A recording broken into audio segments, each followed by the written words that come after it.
राकेश गर्ग जी कुरुक्षेत्र से। राधे राधे। राधे राधे महाराज जी, आपके चरणों में कोटि कोटि प्रणाम। महाराज जी, श्री राधा दामोदर जी का निम्न कोटि का दास हूँ, जो चारों ओर से भयंकर प्रतिकूलताओं से घिरा हुआ हूँ। कई बार ऐसा डर लगता है कि ये प्रतिकूलता मुझे परास्त ना कर दे। कौन सी प्रतिकूलता ऐसी हो सकती है जिसमें आप डर रहे हो? दिमाग स्वस्थ है तो क्या फर्क पड़ेगा? दिमाग बीमार, शरीर स्वस्थ है तो फर्क ही फर्क है। नहीं, डिप्रेशन में नहीं चले जाए। तो आप अपने दिमाग को स्वस्थ रखिए, और जहाँ श्री कृष्ण है वहाँ विपत्ति नहीं। आज के सत्संग में कहा था कि विपत्ति की पहचान क्या है? जब भगवान को भूल जाए। कहे हनुमंत विपत्ति प्रभु सोई, जब तो सुमिरन भजन न होई। अगर भजन चल रहा है, आप वैष्णव हो, आपने बताया कि राधा दामोदर जी का शरणागत हूँ, तो विश्वास करो राधा दामोदर अमंगल नहीं होने देंगे।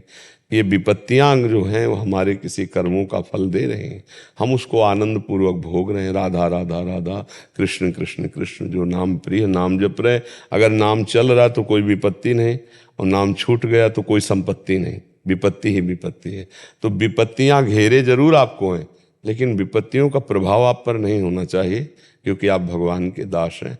अगर उसे स्वीकार कर लेंगे तो फिर आप टूट जाएंगे। टूटना नहीं है, बहुत मजबूत रहना है।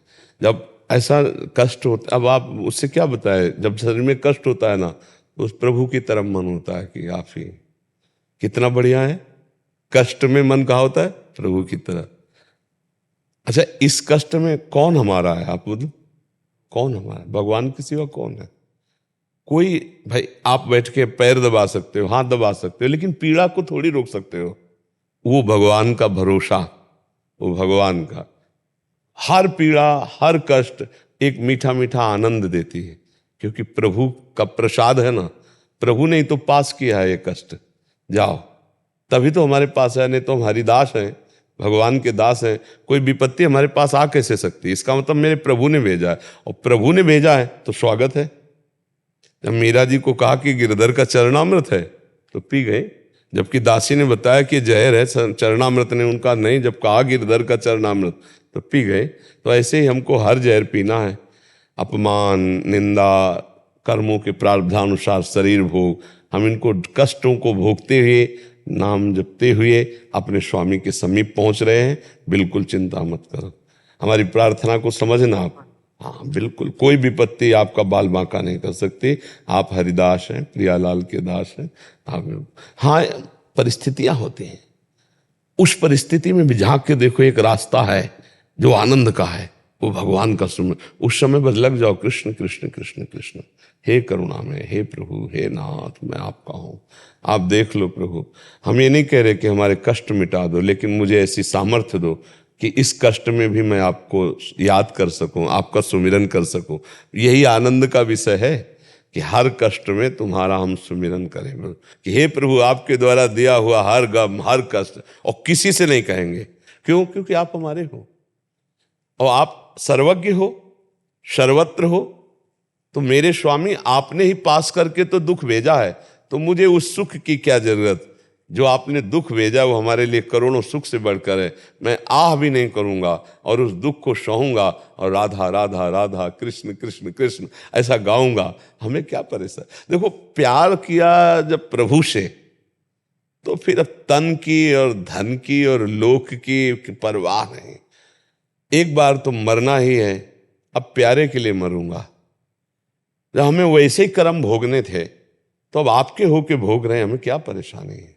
आप मत मिटाओ, लेकिन हमारे दुख में आपकी याद बनी रहे, इतनी कृपा कर दो। ये जरूर मांगना चाहिए कि दुख मिटा दो। ऐसा तो हम नहीं कहेंगे आपसे, आपने भेजा ही है, पर ऐसे दुख में मैं आपकी याद न भूलूं, आपको पुकार पुकार करके जीऊं, इतनी मुझे सामर्थ्य दे दो कि हर दुख में मैं आपका नाम दे। ये बहुत आनंद है। सही आपसे कहते, प्रेम में बहुत आनंद है। जब एकांत में दुख होता है, कोई अपने पास ना हो, तब बातें करो प्रभु से, देखो कैसा रोना आएगा। हे नाथ, आपके सिवा कोई, हम भले नहीं देख पा रहे, लेकिन आप तो सुन पा रहे हैं। आप सर्वज्ञ हैं, आप सब जगह हैं, आप सब दर्शी हैं, तो आप मुझे देख रहे हैं। तो प्रभु देख लो, आपके सिवा कोई नहीं। नाथ, मुझे एक सामर्थ्य दे दो कि मैं आपको पुकारूं, आपकी याद में डूबा रहूं, भले और चाहो तो और कष्ट दे दो, पर उस कष्ट में मैं आपको भूलूं नहीं, बस शर्त ये है। और जिसको भगवान की स्मृति प्राप्त है उससे बड़ा धन्य भाग कोई नहीं है। शरीर चाहे गलित कुष्ठ से युक्त हो, लेकिन भगवत स्मृति तो आनंद रहता है। और शरीर बहुत स्वस्थ है और विषय विकार नाना प्रकार के पापाचरण, तो कभी आनंद को नहीं प्राप्त हो सकता है। आप तो भाग्यशाली हैं, आप तो भगवान की शरण में हैं, क्या विपत्ति कर लेगी। 4 दिन बाद जितनी जिंदगी है, शरीर छूटा, भगवान के धाम गए, क्योंकि भगवान के रजिस्टर्ड दास है। गुरु ने मुझे साक्षी करके दास बनाया है।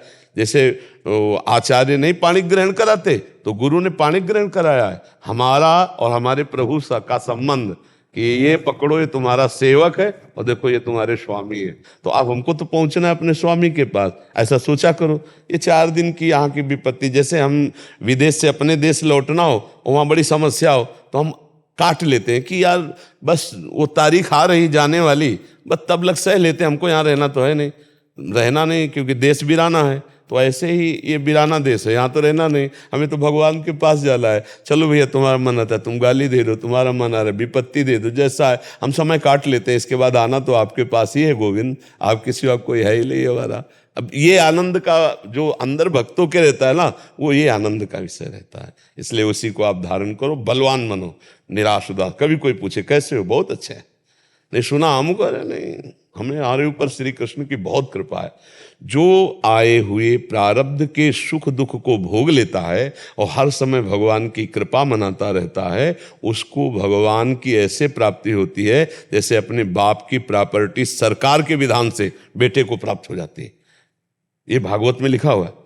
जो अपने प्रारब्ध में आए हुए सुख दुख को भोग लेता है, हर समय भगवान की स्मृति में भगवान की कृपा मनाता रहता है, उसको परम पद की प्राप्ति ऐसे होती है जैसे पिता की संपत्ति पर स्वयं पुत्र का अधिकार हो जाता है, ऐसे भगवत प्राप्ति हो जाती है। जी।